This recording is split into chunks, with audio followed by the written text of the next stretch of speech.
नमस्कार दोस्तों, स्वागत है आप सभी का। आज की डेट है 16 अगस्त 2023। आइए शुरुआत करते हैं आज के प्रीलिम्स मंत्रा की डिस्कशन की।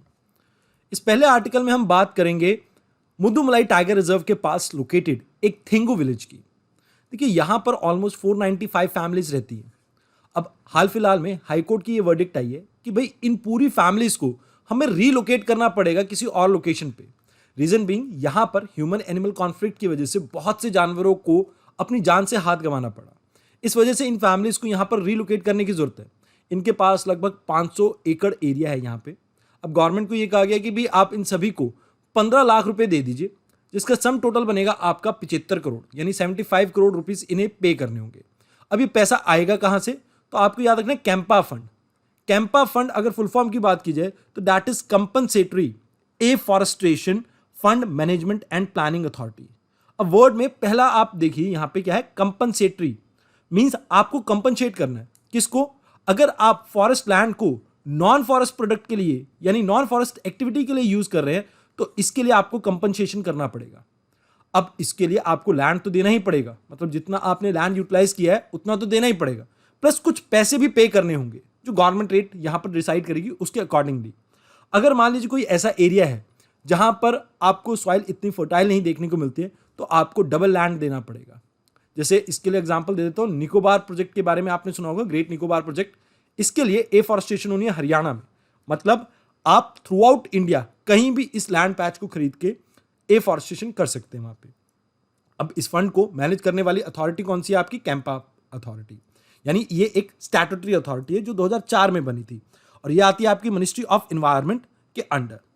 अब यहां एक चीज आपको याद रखनी है कि इसका काम जो है, मेजर जो फंक्शन है इसका, हम एक इंस्टीट्यूशनल मैकेनिज्म बनाना चाहते हैं सेंटर और स्टेट लेवल पे, दोनों लेवल पे, जिससे हम प्रॉपर एक इंस्टीट्यूशनल मैकेनिज्म बना सकें कैसे इन पैसों का इस्तेमाल होगा।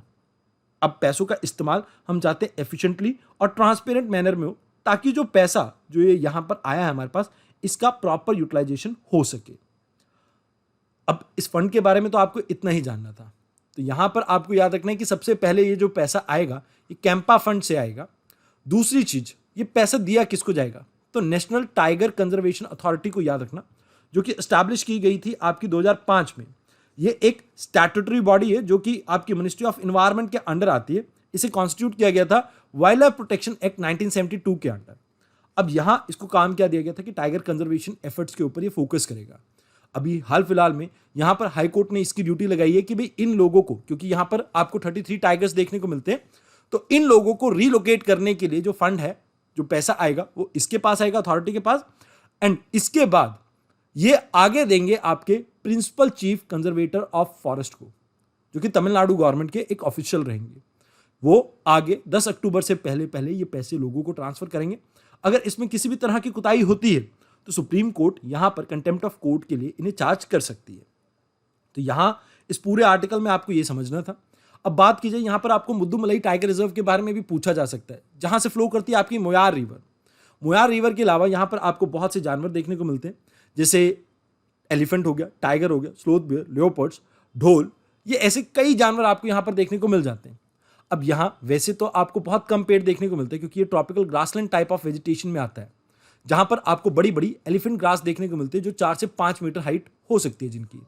बट यहां आपको एक चीज याद रखनी है, इन ग्रास में कुछ पेड़ भी देखने को मिलते हैं, दैट इज टीक और रोजवुड।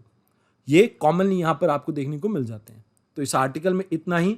आइए अब बात करते हैं अगले आर्टिकल की। इस आर्टिकल में हम बात करेंगे विश्वकर्मा योजना के बारे में।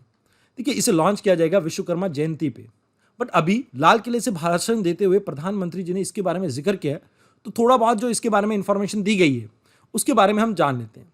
देखिए, इस स्कीम में 13,000 से 15,000 करोड़ को निवेश किया जाएगा, जहां पर मेजरली जो आपके ट्रेडिशनल स्किल क्राफ्टमैन से उनके ऊपर फोकस किया जाएगा, जो कि ओबीसी कैटेगरी से हो। इसमें जो सुनियारे हैं या लोहार हैं या वीवर्स हैं या कोई भी ऐसे आपके जैसे धोबी वगैरह या बार्बर वगैरह, इन सभी को इसमें जोड़ा जाएगा। फोकस हमारा ये है यहाँ पे कि हम कैसे इन्हें पॉवर्टी से बाहर निकाल सके और इनके लिए कुछ, इनके वेलफेयर के लिए हम कर सके। तो फिलहाल इस योजना के बारे में ज़्यादा डिटेल नहीं है, क्योंकि विश्वकर्मा जयंती पे ये लॉन्च की जाएगी, तो उस समय इसके बारे में एक बार फिर से बात करेंगे। तो आइए अब बात करते हैं अगले आर्टिकल की। इस आर्टिकल में हम बात करेंगे जिम कॉर्बेट नेशनल पार्क के बारे में या टाइगर रिजर्व के बारे में, जो कि लोकेटेड है आपके उत्तराखंड में। ये पहला आपका पार्क था जो प्रोजेक्ट टाइगर के अंडर सेलेक्ट किया गया था 1973 में। यहां से आपकी कई रिवर्स फ्लो करते हैं, जैसे रामगंगा, सोन नदी, मंडला, पलानी और कोसी रिवर। यहां आपको मेजरली जो ट्रीज देखने को मिलते हैं दैट इज शाल, खैर, इसके अलावा कुछ श्रब्स और फर्न्स भी देखने को मिलते हैं। जनरली ये आपको गंगा जो आपकी रिवर है उसके तराई एरिया में देखने को मिलते हैं। ये जो जंगल हैं, यहाँ पर आपको jungle cats, barking deer, spotted deer और कुछ टाइगर्स भी देखने को मिल जाते हैं। अभी हाल फिलहाल में ये न्यूज़ में इसलिए था क्योंकि यहाँ पर सर्वे कंडक्ट किया गया जिसमें 275 बर्ड स्पीशीज को काउंट किया गया।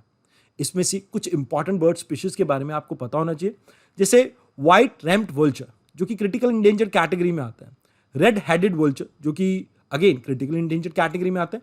इंडेंजर्ड कैटेगरी की दो आपको स्पीशीज याद रखनी है वल्चर की, that is pliers fish eagle and Egyptian vulture.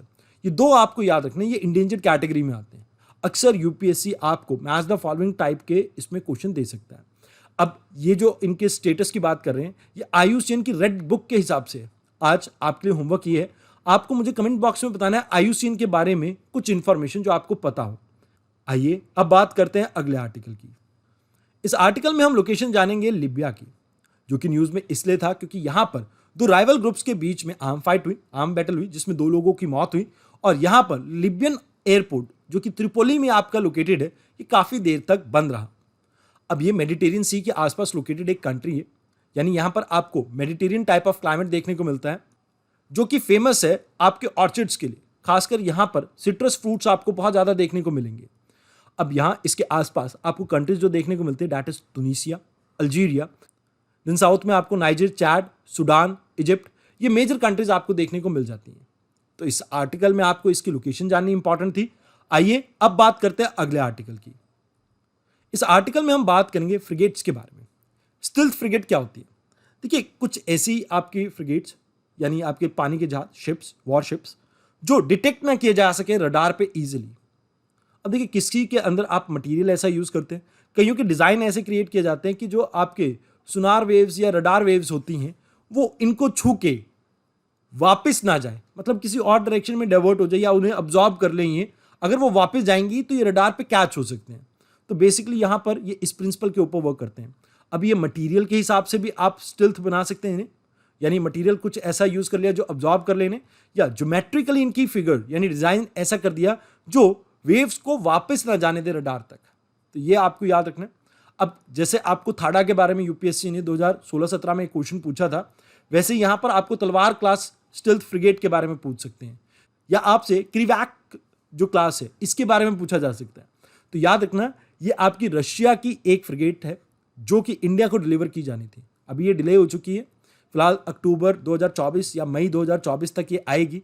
तो इसके बारे में आपको इतना ही याद रखना है। थाडा की तरह इसके ऊपर भी क्वेश्चन आ सकता है।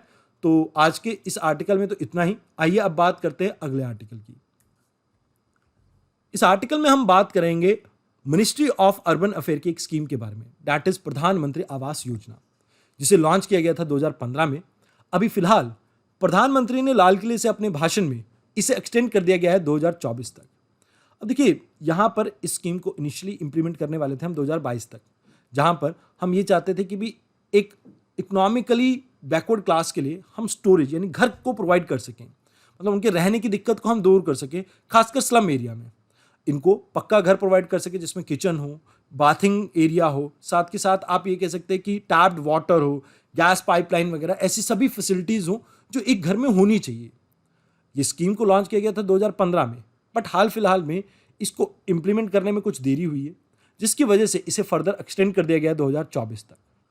कहा जाता है कि लगभग 1.5 लाख करोड़ रुपए इसमें अभी तक सरकार खर्च कर चुकी है, निवेश कर चुकी है, और जिससे लगभग 75 लाख घरों को कंप्लीट किया गया। तो यहां पर इस आर्टिकल में आपको इतना ही जानना था। आइए अब बात करते हैं अगले आर्टिकल की। अभी रिसेंटली मैंने आपको बताया था कि एक स्कैम सामने आया है। स्कैम क्या था कि जितने भी प्रधानमंत्री जन आरोग्य योजना के अंडर, मतलब जो मेजरली आपको लाइक स्कीम के अंदर बेनिफिशियरीज देखने को मिलते हैं, उनके नाम पे एक ही नंबर रजिस्टर्ड, कुछ ऐसे बहुत सारे 10 नाइन्स करके ऐसा नंबर था। बट अभी एक और स्कैम सामने आया है। कहा जा रहा है कि लगभग 7 करोड़ रुपए डेड पेशेंट्स के ट्रीटमेंट में यूज किए गए, और ये ऑफिशियल डाटा के हिसाब से डेड कहे गए हैं। मतलब लगभग 3500 पेशेंट ऐसे थे जो पहले से ही मरे हुए थे और इनकी इलाज के लिए कुछ अस्पतालों में धांधलेबाजी के तहत ये पैसा 7 करोड़ रुपए मांगा गया है। अब हमें थोड़ा बहुत पता होना चाहिए प्रधानमंत्री जन आरोग्य योजना के बारे में, जो कि लॉन्च की गई थी 2018 में। इसमें सभी तरह की बीमारियों को कवर किया गया था प्री एग्जिस्टिंग डे 1 से ही। इसमें हॉस्पिटलाइजेशन से पहले की और बाद की सभी मेडिकल एक्सपेंसेस को कवर किया जाएगा। इससे 10 करोड़ फैमिलीज को बेनिफिट मिलेगा और लगभग हर फैमिली में हम 5 बंदे को लेके चल रहे हैं तो 50 करोड़ लोगों को इससे फायदा होगा। इसके अंदर फैमिली साइज के ऊपर कोई रोक नहीं है। इससे पहले जो स्कीम चल रही थी उसमें 4 लोगों के लिए ही आपको बेनिफिट मिलता था, बट अभी आप अपने बच्चे, बीवी और इसके अलावा माँ बाप को भी इस स्कीम के अंडर ला सकते हैं। यहाँ पर यह कहा जाता है कि भाई ट्रीटमेंट के लिए आप सभी गवर्नमेंट हॉस्पिटल्स और कुछ इम्पैनल्ड आपके हॉस्पिटल्स हैं, प्राइवेट हॉस्पिटल, उनमें भी जा सकते हैं। अगर किसी पेशेंट को दिक्कत हो कि उन्हें समझ नहीं आ रहा है कि हॉस्पिटल में कैसे सब काम होगा, तो वहाँ पर उनकी हेल्प के लिए प्रधानमंत्री आरोग्य मित्र रहेंगे उन्हें गाइड करने के लिए। तो फिलहाल के लिए इस आर्टिकल में इतना ही। आइए अब बात करते हैं अगले आर्टिकल की। इस आर्टिकल में हम बात करेंगे जनधन योजना के बारे में। काफ़ी सिंपल सा ये आर्टिकल है। कहा जा रहा है इस साल भी लगभग 36 मिलियन न्यू अकाउंट्स खोले गए हैं। अब प्रधानमंत्री जनधन योजना के बारे में आपको ये पता होना चाहिए कि हम ये चाहते थे कि हम भारत के अंदर फाइनेंशियल इंक्लूजन को प्रमोट करें, तो जीरो बैलेंस लोगों के अकाउंट खोलेंगे। ये स्कीम स्टार्ट हुई थी 2014 में और इसको बाद में डायरेक्ट बेनिफिट ट्रांसफर से जोड़ दिया गया था, जिसके तहत लोगों के अकाउंट में डायरेक्टली जो सब्सिडीज का पैसा था वो आने लगा। अब यहाँ जो फाइनेंशियल प्रोडक्ट्स हैं, सर्विसेज हैं, उसे हम अफोर्डेबल कॉस्ट पे हर एक भारतीय नागरिक तक पहुंचाना चाहते थे, ताकि जहां पर अनबैंक्ड एरियाज देखने को मिलते थे, जहां पर ज़्यादा अकाउंट्स नहीं होते थे, उन एरियाज में भी हम बैंकिंग को प्रमोट कर सकें और लोग कुछ बेसिक सेविंग अकाउंट्स खोलें, ताकि उसमें थोड़ा बहुत भी पैसा डालेंगे तो एटलीस्ट उनका एक सेविंग का कल्चर आप डेवलप कर सकें। इसके साथ साथ इस स्कीम के अंडर हमने माइक्रो इंश्योरेंस प्रोवाइड किए। जैसे आपको पता होगा कि एक्सीडेंटल इंश्योरेंस इसमें प्रोवाइड की गई है। आप 12 रुपये में इसको कहीं ना कहीं इनरोल कर सकते हैं, या 33 रुपीज़ में आपका 330 रुपये में आपकी एक और स्कीम आती है जिसमें लाइफ इंश्योरेंस भी प्रोवाइड की गई है। 1 साल के टेन्योर की रहती हैं। ओवरड्राफ्ट लिमिट्स भी दी गई हैं। माइक्रो पेंशन स्कीम्स जैसे अटल पेंशन योजना इसके साथ जोड़ी गई है। माइक्रो क्रेडिट स्कीम्स भी इसमें स्टार्ट की गई थी, जैसे मुद्रा लोन्स एंड ऑल, ताकि लोगों को यहाँ पर फाइनेंशियल इंक्लूजन के बारे में बता सकें। अब यहाँ पर मेजर मकसद क्या था कि पहले जो हमारे यहाँ पर भारत में लोग देखने को मिलते थे, लाइक गरीब तबका था, वो बनियों के ऊपर ज़्यादा डिपेंडेंट था। बनिया इन द सेंस मैं ये कहना चाहूँगा कि जो गांव में लाला वगैरह होते थे ना, या आरती वगैरह, जिनसे वो ब्याज पे पैसे लेते थे और कभी भी वो ब्याज का पैसा उतार नहीं पाते थे, क्योंकि वहाँ पर ब्याज दरें रहती थी 24%, 25% या 30% तक। तो यहाँ पर बेसिकली उनको सस्ते दरों पे ब्याज मिल सके, इसके ऊपर हमारा फोकस था। तो इस आर्टिकल में आपको इतना ही जानना था। अगर आपको ये वीडियो पसंद आई तो आप इसे लाइक कर सकते हैं, शेयर कर सकते हैं अपने दोस्तों के साथ। अगर आपको हमारे हैंड रिटन नोट्स को डाउनलोड करना है तो इस QR कोड को स्कैन करके हमारे टेलीग्राम चैनल को ज्वाइन कर सकते हैं, दैट इज UPSC मंच। तो आज की इस वीडियो में इतना ही। धन्यवाद।